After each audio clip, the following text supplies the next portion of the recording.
It is time for a nostalgic blast of fear from the past. Gather around, everyone. It's time for a Scaredy chat. That kind of rhymes. Welcome to Scaredy Chat. My name is Kaitlin Reilly. And I'm Monica Suriyage, and we're here to talk about the scary things that we saw as kids and how they stay with us and affect us well into adulthood. Like, the whole point of this is that the things that scare you when you're a kid are not leaving your brain. And we're here to talk all about it and work through some stuff with our friends. Definitely cheaper than therapy. I feel like so much of what we've all dealt with collectively as children is all of this pop culture stuff that we weren't really supposed to be watching, right? So when we when we were kids, I don't know about you, but I watched a lot of Goosebumps. I watched a lot of Are You Afraid of the Dark? And I felt like that was kind of horror, related. It was a, horror for children, stuff that they made so that it would be palatable to kids.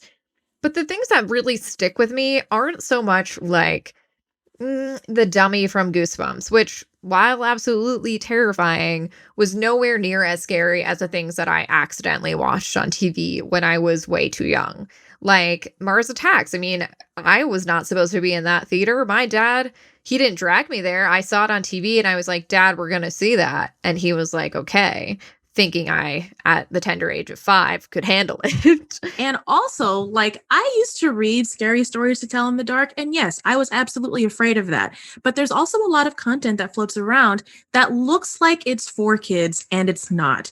Every week on this podcast, we are taking a trip down memory lane. We are looking at the nostalgic things from our past that absolutely terrified us. And we're doing it with the help of hilarious guests, all of whom have some story very similar to ours to share about the things that really just stuck in their brain forever, that made them, at the time, scaredy cats. Monica, what are some of the things that terrified you in childhood? Oh my God, what didn't scare me? I was a scaredy cat. I was afraid of everything. I was the kid at the sleepover that was like, I don't want to watch this. I don't want to do it. So I've come a long way, but I was forced to watch The Ring at a sleepover, my own sleepover. I don't want to watch it. They made me. And I was afraid of that movie for a really long time, but now I love it. So that's an example of like that used to scare me. Now I'll watch it all the time. But Mars Attacks, that movie can burn in hell. I'm never watching the movie again. It's so funny because Mars Attacks also really messed me up as a kid. And I feel like Monica and I had kind of opposite experiences. You were running away from horror and I was sort of inching up to it and then running right back. Like, I loved Goosebumps. Like, I loved it so much. I was always a kid. I had to go to my friend's house who had like the cable channel where Goosebumps was because I could watch it. I read all the books when I was like of that age, even though they were all like very ridiculous and like nothing bad ever happened. They were still like very scary. I remember there was this one episode of Goosebumps where the aliens end up like eating people on Halloween. And that's like still very dark, honestly. So I loved that show. I loved Are You Afraid of the Dark? Scary stories to tell in the dark. Honestly, those illustrations can burn in hell, but like that was the series for me. I would eat that shit up. I just thought that was like the spookiest thing ever. But I was still like really afraid of a lot of stuff, even as somebody who was like, yes, please, like give me more of this content. Like, I would try to go to these haunted houses with like my grandparents. My grandpa would take me every week to this haunted house at like Halloween time. And I would make him pay for a ticket and we would go up to the door and I would be staring at like the guy in the vampire costume and I would always turn back. And then one day I didn't. And I guess that's kind of what this podcast is almost about. What is the thing that terrified you in childhood? And how did you come to terms with it? Or maybe you didn't. Maybe like you're still just as afraid of Harold the Scarecrow from Scary Stories to Tell in the Dark as you were back then. And honestly, like, I don't blame you. That's a pretty messed up story. We're not going to hold anybody's fears against them here, especially because we're going to be talking to a lot of friends, some of which, listeners may recognize. And we're going to be talking to a lot of people from the horror community. And I'm really excited to see what these people were afraid of when they were kids and see if it's similar to us. and also to find out if it still scares them now and what scares them now. Because I love talking about what scares people because it makes me feel less like a chicken if we're all afraid of stuff.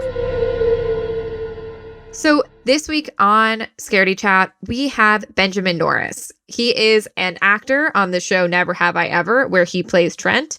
And you may recognize him from NBC's Superstore, where he plays Tony. And Benjamin Norris has a very twisted fear that some of you may identify with, especially if you've seen a certain 90s action film. So get ready, because we are talking to Ben all about his fears. Ben, welcome to Scaredy Chat. Ben, can you talk to us about the thing that you were, or maybe still are, I don't know, afraid of as a child? Sure. It was storms, specifically tornadoes. Although I grew up in New York where there are very little to no tornadoes, but when you're 7 years old, you're like, no, that shit could happen anywhere. Oh yeah, so, like I live in an 8-story walk-up that doesn't matter. A tornado is going to get me. Yeah, of course. Yeah, exactly. So, yeah, I mean, I saw the movie Twister at way too early of an age, and it really messed me up. Yeah, did you see the movie in theaters? Did you see it on TV? No, so what happened was my sister was having a sleepover with her friend, and so her friend came over, and I always wanted to be with my sister and her friends because she was 2 years older than me, and her friend brought over a very fresh new VHS of Twister, and I didn't care what the movie was about. I just wanted to hang out with Nicole and her friend. That's lovely. And you know what? At that age, I do think that was she must have been around 10 at that point. So that was definitely the age where she started being like, no. But for whatever reason, that night, I was allowed to like stay and watch a movie with her. And I should have known that the night was going to go sour because her friend brought over microwavable popcorn and my family still didn't have a microwave. And that should have been like an omen for like, no, get out. Like it's already off to a rocky start. And the first scene in that movie, which I relived earlier today to prepare for this. Oh, thank you. I'm so sorry. I was just like, I just have to make sure it was as terrifying as I remember it. And you know what? It is very terrifying. So, the movie opens up with a young, a little girl in her family's farmhouse, and a Twister's on its way. And the family gathers together and goes down into their storm cellar, and it doesn't end well. And that freaked me out. Like, can we talk about exactly what happens? Because I know that you have this memory. I also have a story about this specific scene. So let's just describe that scene, because it is honestly the most fucked up shit ever. It's really fucked up. So, and it didn't need to happen. It really didn't need to happen. It did not need to happen because, I guess the rest of the movie, Helen Hunt's character is, of course, there's an obsession with storms because this happened to her family, but like, it's pretty gratuitous, like, yeah, like the family, like they're like panicking, which they should have been. Don't get me wrong. I'm not like, they didn't oversell it, but they're like panicking. And first off, the dog, like they forget the dog. They forget their dog. Guys, never. I would never forget my dog. It's a small dog. Like, they forget the dog. They're running to the storm cellar. The dog like finally makes it. And then, they're down there, they're huddled together, and the doors, like the hinges are kind of like a little sketchy, and the wind's picking up. And so the father goes to just like make sure that the door is shut. And just like in an instant, the door gets ripped off and the father goes with them. And like the girl is watching this happen. You know what I mean? It's absolutely horrible. And I forgot where I heard this or was watching this. We're like laughing, but like, that family was literally torn apart. My family was literally I mean, I don't like, did they ever find the, I'm sorry, this is so dark, but like, did they? I'm sure they find little pieces of him all over Oh, Kansas. Yeah, I don't know what. That's the sequel that will be made soon. It's gonna be like a prequel. Oh, that's horrible. Yes. But like the thing that is so, it's not funny, I guess, but the thing that is, disturbing about the whole thing is that apparently, people were pointing out that like there's no reason for him to secure the door. That He like did not need to do that. like why Do it. no They like could have just huddled in the corner of Exactly. the storm cellar, and the door Right. would have ripped open, and they would have been fine. right, they wouldn't have all gone like vac. It's not like space. It's not like Right. like This might be, I think this is the second most debated door in movie cinema. oh my god, that's so true. The first being After the Titanic. Titanic door. Yes. Exactly. Wow. Exactly. That's a good Because everyone's point. like, he did not have to hold on to that door. Why is he I holding know. the door? And then in Titanic, it's like he should. Why are you holding the door? Why aren't you on the door? Exactly. Because he was a gentleman. That's why. It's true. Chivalry is dead, literally. Yeah. No. Please. Chivalry died with Jack. That's what happened. Atlantic? Yeah.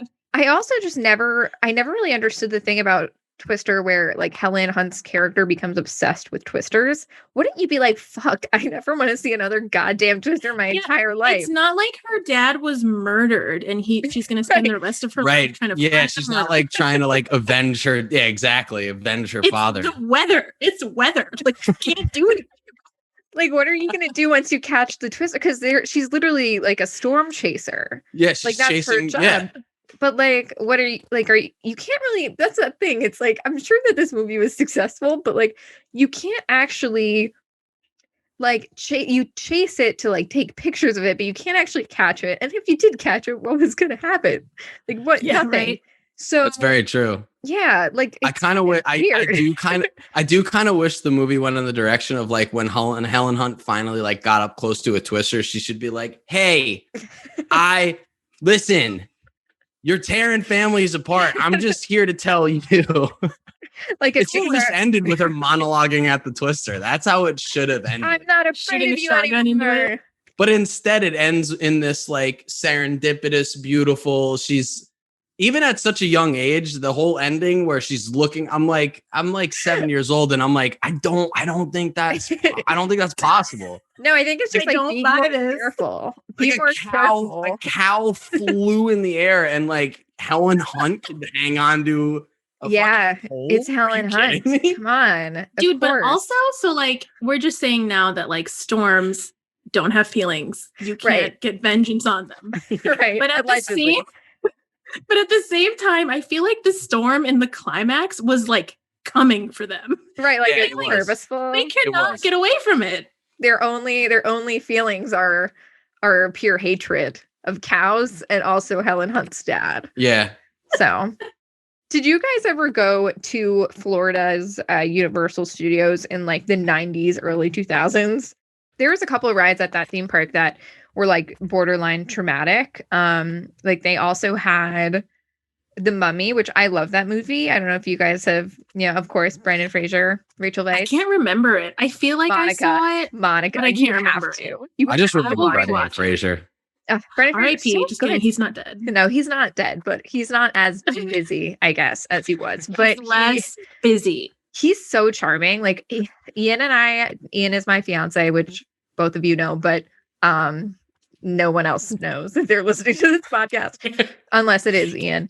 So Ian and I rewatched like the franchise kind of recently, and he's super charming. But like The Mummy also had this thing that I was afraid of, and I really thought that it would be a real fear, where it had these scarab beetles. They're like these little like black beetle things, and in The Mummy they like get under your skin, and then you have just like beetles like crawling over your skin, and they have a ride also that is like themed like that, and the bugs are a huge part of it. So I really thought Ew. Twisters and those bugs were going to be like a huge problem for me in life, and it turns out I've never encountered either of them. Right? These movies really make you think like I'm going to have to deal with tornadoes and bugs and sharks and dinosaurs, and they're just going to all be there, and I'm going to have to maneuver around all this shit to become an adult. And that's just not true.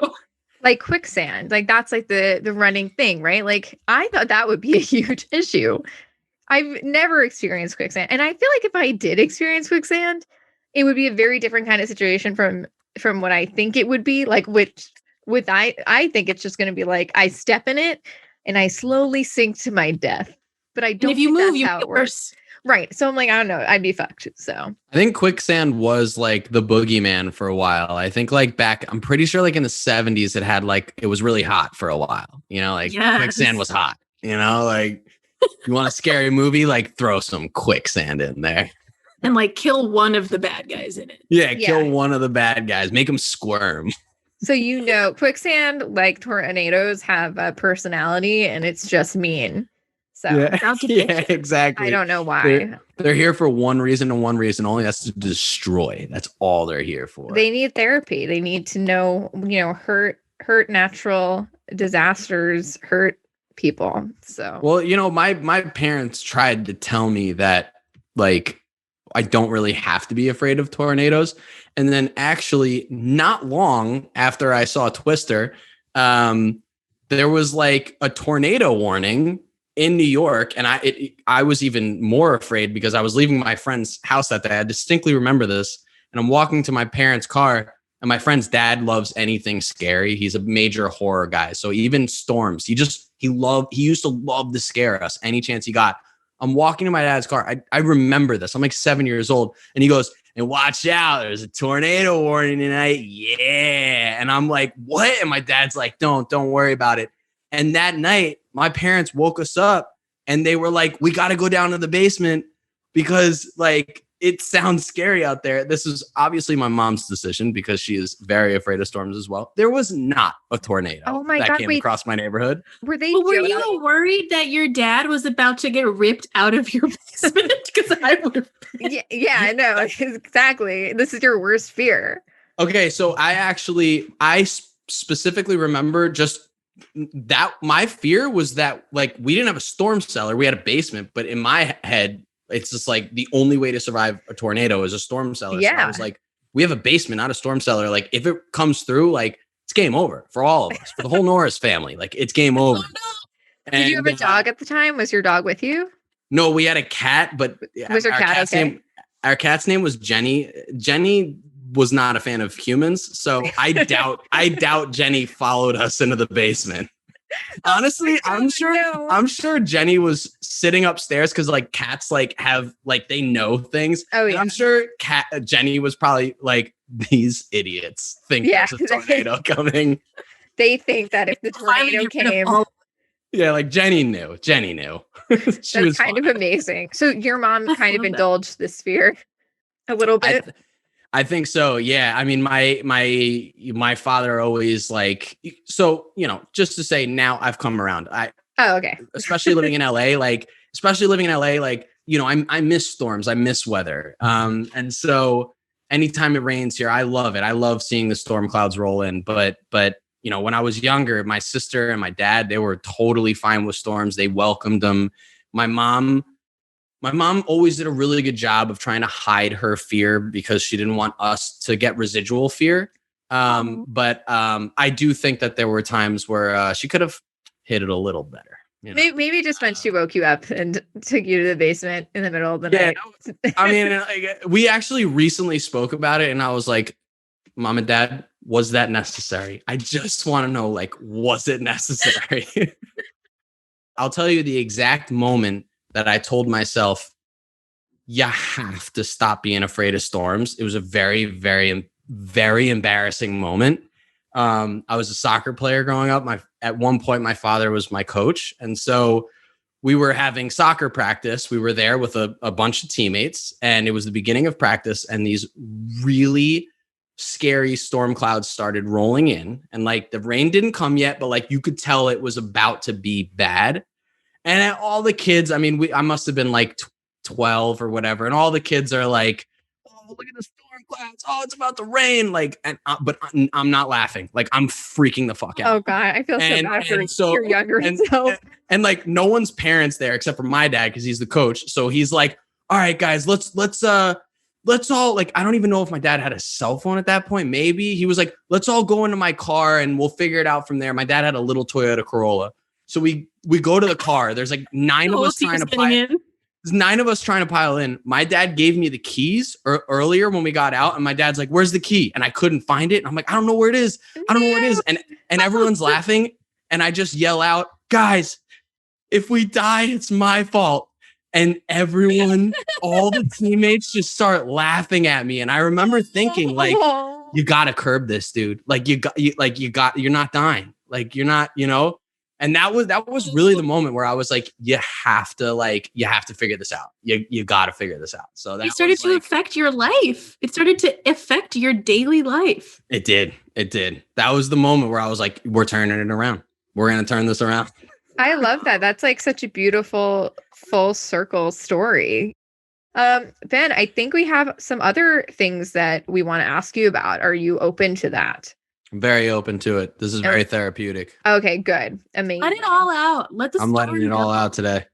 So we have a game. It's just a very simple game, but take these as open-ended questions. Don't, feel free to say, expand upon your answers. We're calling this chill or chilling.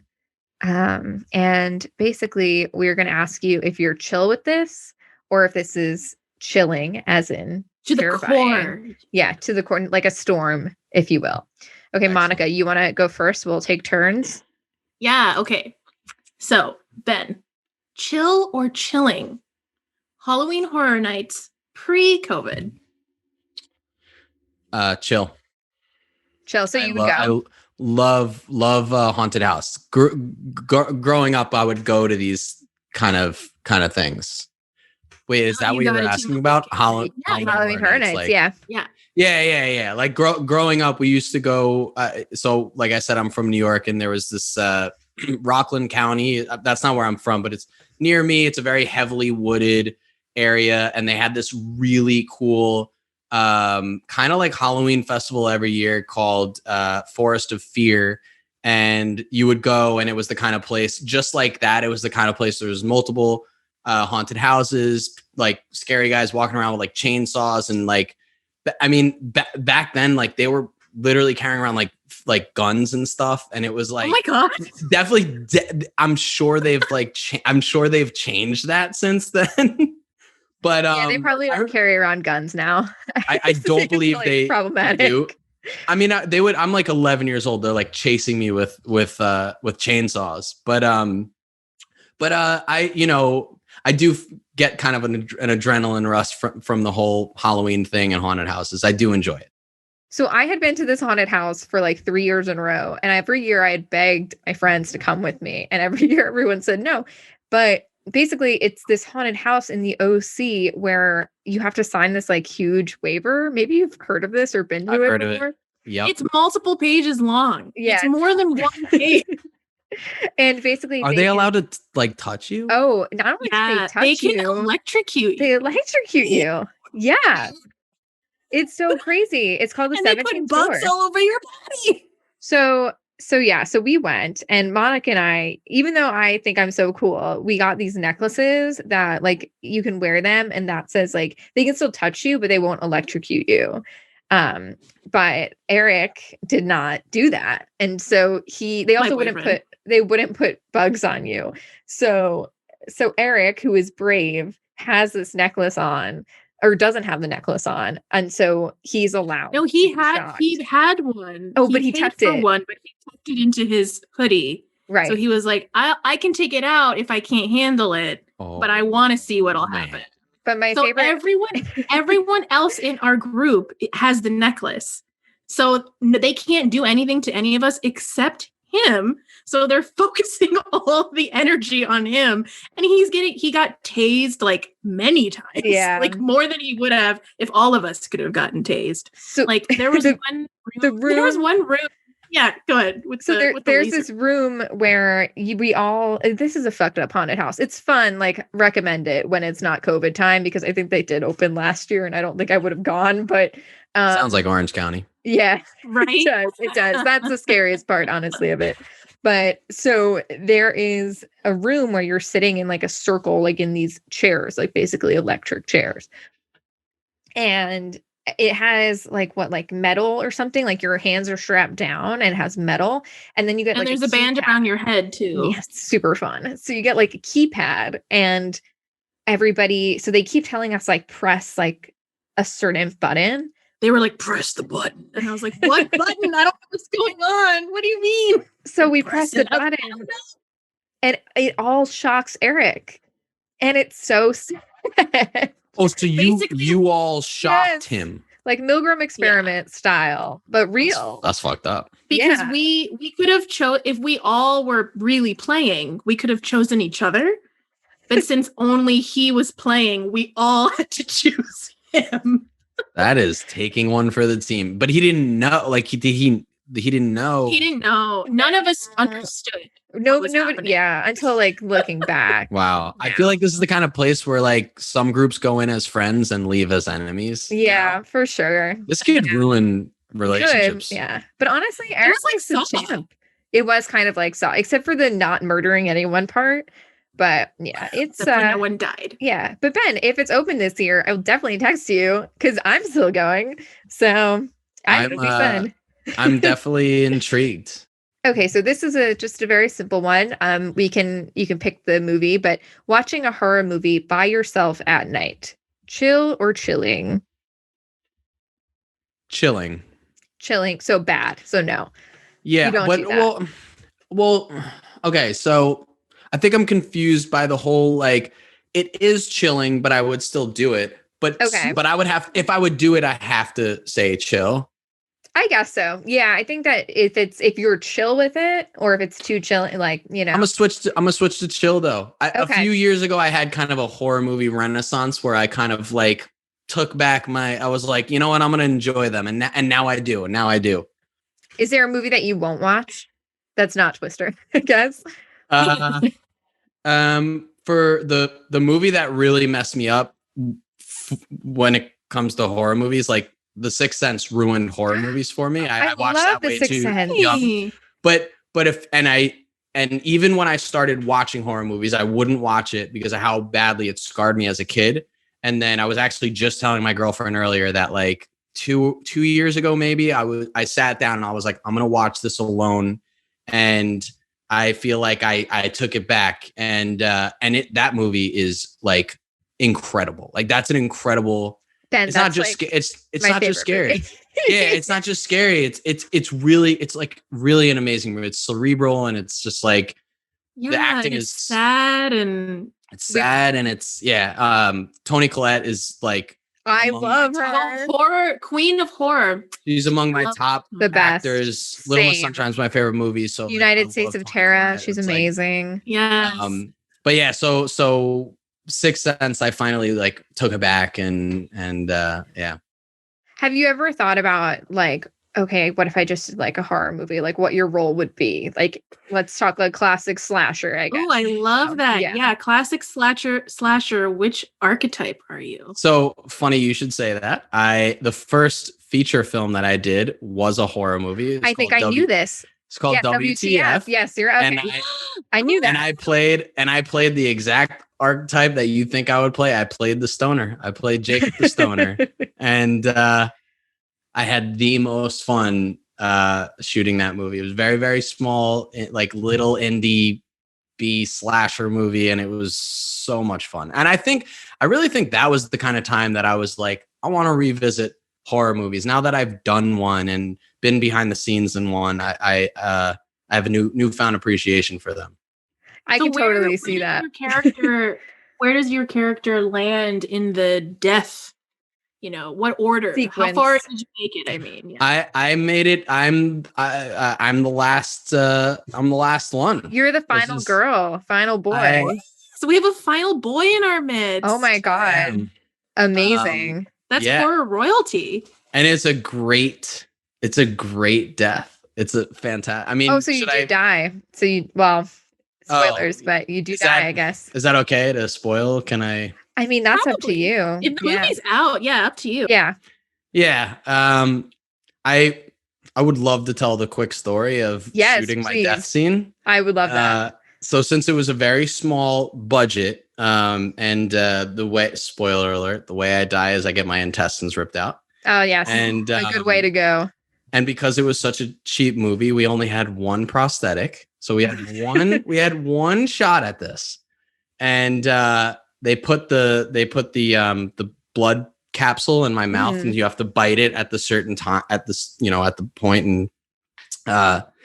And so I'm on my back and the killer is on top of me, ripping my intestines out.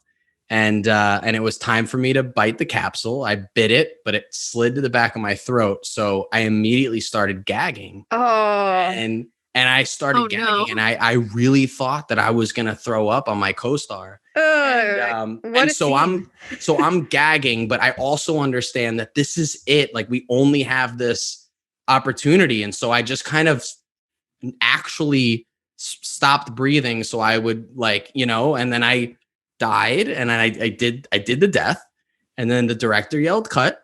Everyone starts clapping, and they were like, "That's awesome!" And I spit it out, and I was like, I was legit choking. You almost actually died. I almost, and honestly, I wouldn't have had it any other way. What a great moment for me to be like, wow, this is indie movie making right here. Yes. It's finest. Yes. We just wanted to, we want to wrap every episode up by talking about what is scaring you right now. Like something you're afraid of today, or something scary you saw in the news or in the world. What's scaring you right now, Ben? Okay, so I got kind of two answers for this. There's one thing that I'm always afraid of, and that's the big one, the big earthquake hitting LA. So I'll think about that multiple times a week. And actually, every time I leave LA, either to go home to New York or to visit someone, I secretly hope that the big one hits when I leave LA. You mean where all of us are still living? Yeah. Listen, as long as you're gone. It's not personal. It's not I know it's personal. So. Okay. There's so many people still here that I love, but if I had to choose be there or don't be there, I would choose don't be there. So, isn't there a movie Earthquake or something? Also, maybe there's not. Maybe that's not a real thing. San Andreas, which is weirdly also a video game. There is a movie. There is a ride. San Andreas. There is a ride at Universal that's also Earthquake, or it was. I don't think it exists anymore. I don't know if it is that in Florida or here. It was in Florida. Oh, okay. Yeah. I would think about. Wow, you really know. You're on top of the Florida Universal rides. I do. She knows her rides. Although she says she doesn't decide in rides, but I know your tricks. Yeah, my secret life as a prolific ride designer. As an engineer, a roller coaster engineer. I'm an Imagineer, you guys. This has been so wonderful. I think this podcast is such a great idea, and there's just endless material for this. So I think you guys are going to have so much fun doing this. Thanks, Ben. Appreciate it very much. I think people are going to love listening to this. I genuinely think so. So where can they find you? You can find me on Instagram at Ben A. Norris. And then, my Never Have I Ever on Netflix, the second season will be coming out eventually. We don't have an actual timeline yet. I love that show. I did not say that, but I just want to point out that that is a very beautiful and hilarious show, and I think everyone should watch it. We know you loved this episode and you love that feeling of being scared. So make sure you share this podcast with at least one other person that you want to be scared with. And make sure you go to Apple Podcasts and subscribe and rate and review and share it so everybody you were scared with as a kid can be scared with you now. And make sure you follow us on Instagram at scaredychat_podcast. And hey, if you have a scary story that you want the world to hear, email it to us. Send it to us at story@scaredychatpod.com, and maybe we'll talk about it on the show.